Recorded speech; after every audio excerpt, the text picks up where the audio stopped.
everything. Something about your love. Something about your love changes everything. Changes everything. Something about your love. Something about your love changes everything. Changes everything. Something about your love. Something about your love changes everything. Changes everything. Something about your love. Something about your love changes every. You turn my morning into dancing. You turn my morning into dance. You turn my morning into dancing. You turn my morning into dancing. 'Cause your love changes everything. Your love changes everything. You turn my morning into dancing. You turn my morning into dancing. You turn my morning into dancing. 'Cause your love changes everything. Your love changes everything. Oh, there's something about your love. Something about your love changes everything in my body. Oh, something about your love. Something about your love changes everything.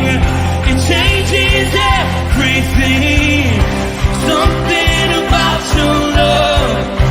Something about your love changes everything. It changes everything.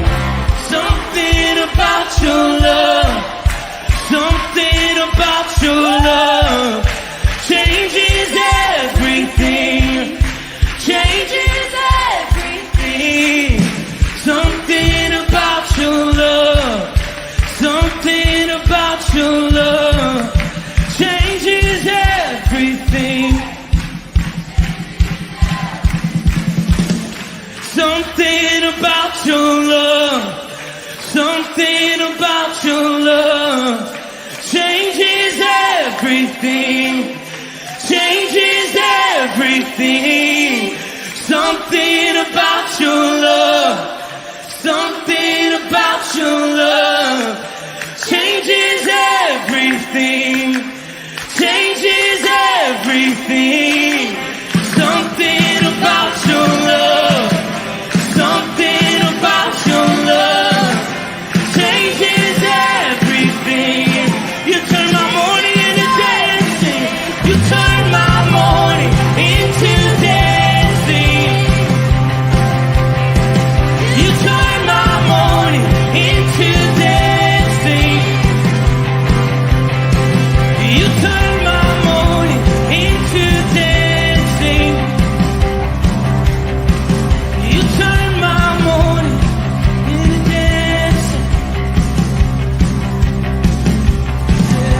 Something about your love.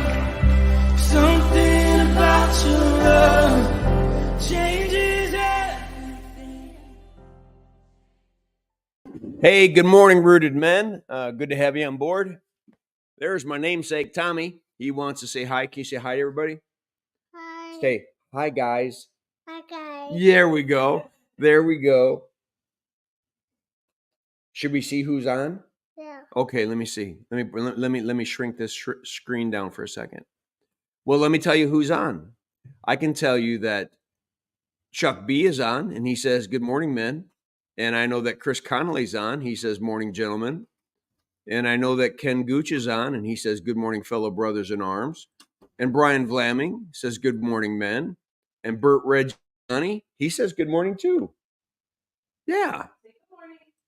Good Good morning. Okay. I'm going to do the devotion, okay?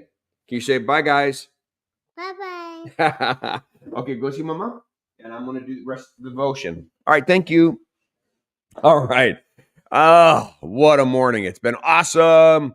Good to have all of you on board. Obviously, we're T minus 1 day to the birth of a new grandchild, and can't wait for all that to happen.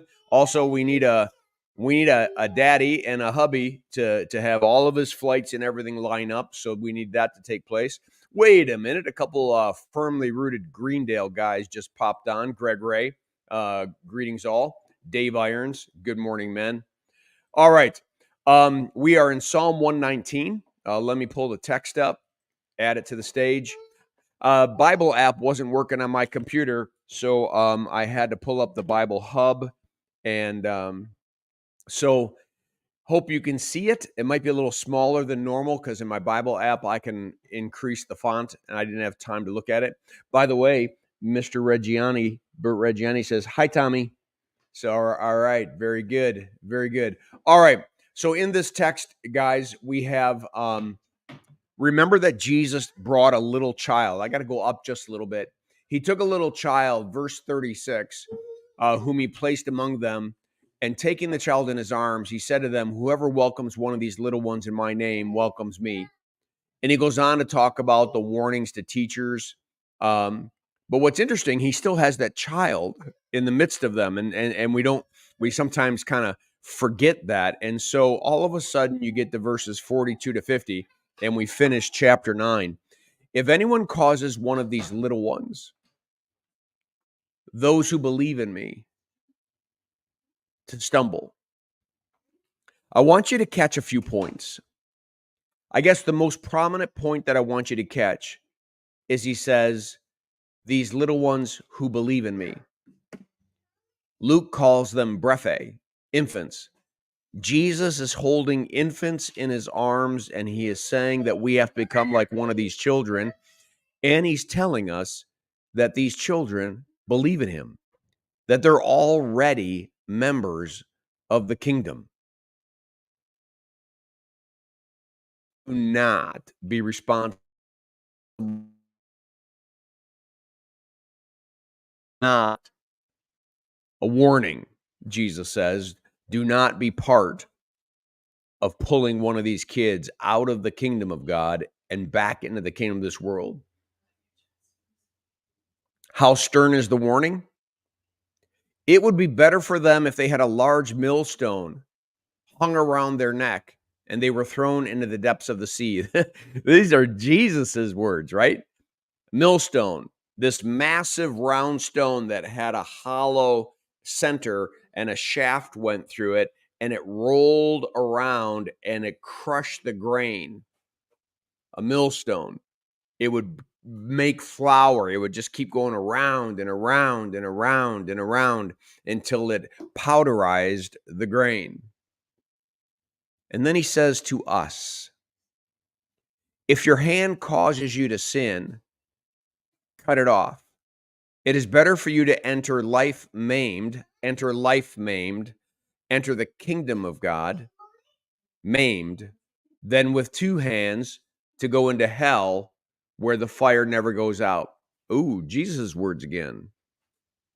Hell. It's a real place. It's a real place in contrast to heaven. So what I want you to realize is that Jesus is saying, not only do we have to have a high priority on our children, teaching them how to live out their lives as sons and daughters, princes and princesses in the kingdom of God. The best way for us to avoid the stumbling, causing them to stumble, is that we don't stumble. And so if our hand causes us to sin, cut it off. He says, if your foot causes you to stumble, cut it off. It is better for you to enter life crippled than to have 2 feet and be thrown into hell. What's the point? I mean, we've said this before. Does he want us to cut our hands and feet off? No. He wants us to sever roots that are still in the kingdom of this world, which would allow us not only to be tempted ourselves, but to tempt our families, to give up patterns that our children look at. People talk about generational curse. What is a generational curse? Someone living out the same sinful pattern their parents did, and their parents did, and their parents did. It becomes a pattern. They don't know any other way to live, so they just repeat the pattern.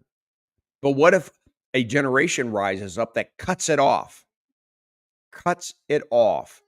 realizes that the pattern is sinful and cuts it off, and puts that root into God's kingdom and his truth, and now it is in the right kingdom. It is lived out in love and truth, and now we're less likely to cause our children to stumble.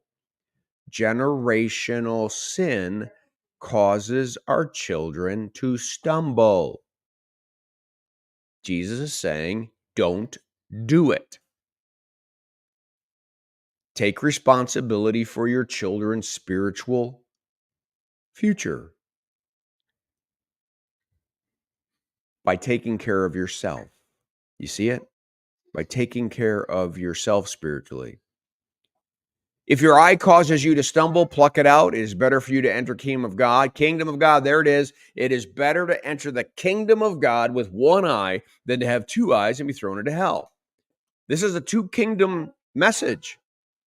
Teach your children there's two kingdoms. Teach your children by how you live, breathe, walk, talk. Teach your kids and your grandkids and everyone around you that there are two kingdoms. What does he say about hell? Well, there, the worms that eat them do not die, and the fire is not quenched. This Gehenna, this dumpster fire out the west side of the city or the east side of the city that would blow the smell away, but the fire never went out. Everyone will be salted with fire. That this fire is a refining process. How many times in the Old Testament as well as the New, we talk about the refining fire, right? That we need to be doing some root cutting and maybe even burning off old roots or throwing away yucky parts of our branches so that we can produce the fruit that we want to have. Finally, he says, salt. Salt is good. But if it loses its saltiness, how can you make it salty again? Have salt among yourselves and be at peace with each other. Salt. Salt is salt. Salt by nature can't lose its saltiness. We are men, sons of a good Father, and we belong in his kingdom. The only way that we could change that is to break that relationship ourselves. Well, like we'd have to sever the wrong direction. We would sever our connection to God's kingdom and then root into his kingdom. And what use is that?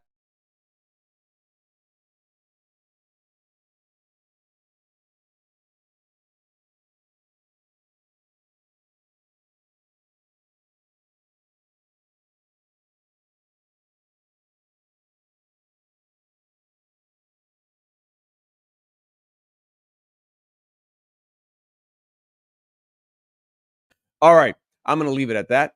Let me pull myself out of here. Kimberly's got to get going and do her flourish. Dave Donnelly,